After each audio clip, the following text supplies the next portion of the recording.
Hello everyone, welcome back to Triad Travelogues. I'm Richard and I'm coming at you today from Shanghai, China to respond to a ridiculous article written recently on antaid.com, a website that offers job opportunities and social connections for expats who want to live and work in China. This particular article doesn't seem to have an author listed, for good reason I guess. If I wrote an article this dumb, I wouldn't want my name on it either. I'll put a link in the description of this video to the article that I'm talking about today. I'm going to read most of this article verbatim and then respond to each point. And please, keep in mind that I've been teaching ESL in China for over 2 years now, so that's the perspective that I'm coming from. This article is called 7 Annoying Things That ESL Teachers Do in China. Are you guys ready? Okay, let's go. For the most part, ESL teachers in China are a good bunch. There are, however, some things that many of them do that are just plain annoying. Here's the top 7 that we find the most irksome. Number 1. They eat Western junk food. Eating the occasional McDonald's or KFC meal in China is fine. But when it's all the time, you've got to wonder whether the ESL teachers should have left their own country at all. Unless they're earning big money in China, most teachers aren't. They should avoid the foreign fast food chains. Why? In local terms, the food's expensive and generally regarded as a luxury. An ESL teacher in China should try to live like a Chinese person as much as they can. This means eating Chinese food and only going to Western restaurants now and again. The benefit? A more authentic experience and extra money in the back pocket. Guess what? You don't get to tell me what to do.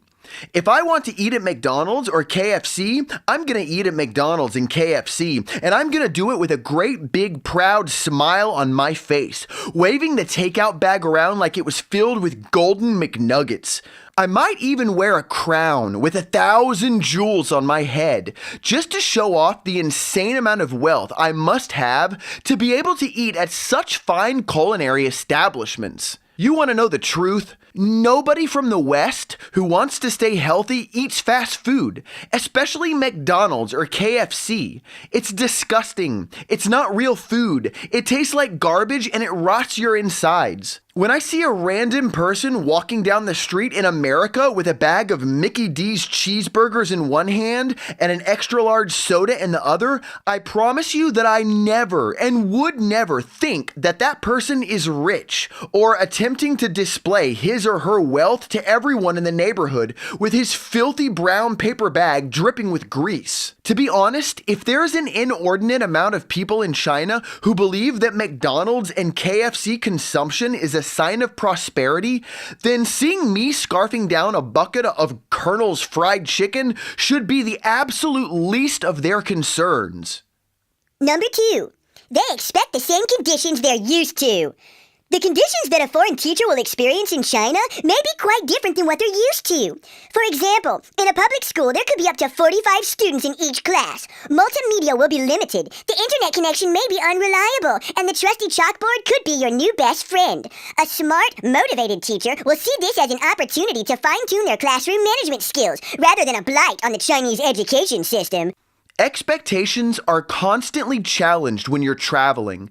It's the nature of being a vagabond, and I seriously doubt that many foreign ESL teachers in China are that surprised that things are different in the Chinese classroom than they are back home. A good number of these teachers are just passing through, and teaching ESL is a way for them to pass the time, save money, and learn about the Chinese culture and education system. It's true that the Chinese classroom and the teaching methods here are majorly different from America, and certainly that can be a shock when you first start teaching here. But when you write about having 45 kids in a classroom, not having internet or multimedia, and having to use a chalkboard, you're describing the conditions of a huge number of inner-city public schools in the United States. And some of those schools have no budget for amenities at all, and they do what they can to get by. The result of this is, like you said, the teachers have to be smart and they have to think outside the box in order to make the classroom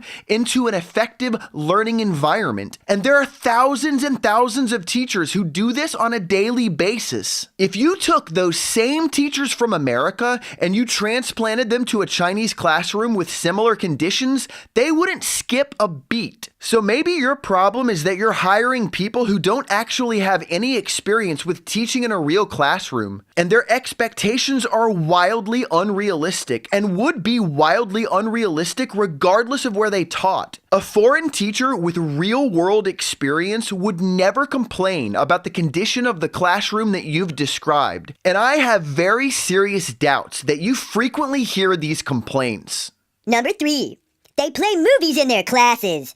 Teaching oral English means exactly that. Teaching oral English. Lazy ESL teachers are known to play movie after movie in each of their classes. This means that they can slack off, tune out, and even mark papers while students are forced to have a one-way interaction with a television screen. Okay, I agree with this one. I've never played a movie in any of my classes, in China or America, and I never would. I've also never seen a foreign teacher do this in China, and I've seen a lot of foreign teachers in a lot of different classrooms. Maybe the problem is the people that you're hiring. Number 4.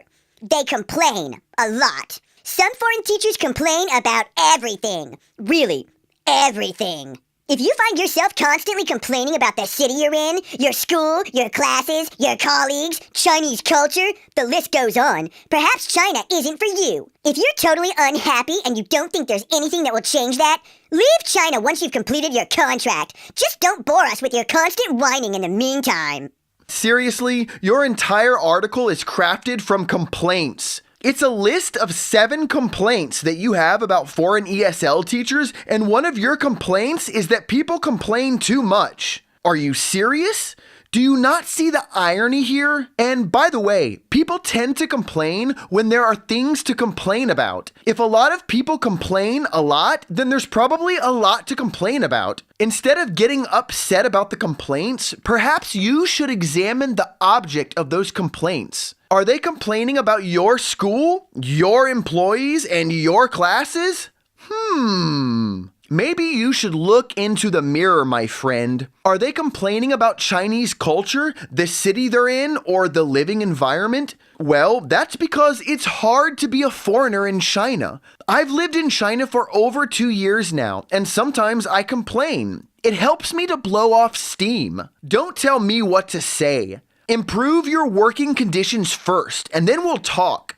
If I'm angry one day because I got spit on while I was walking to work, I'm gonna complain about it. Either get over it or find someone who doesn't mind being spit on.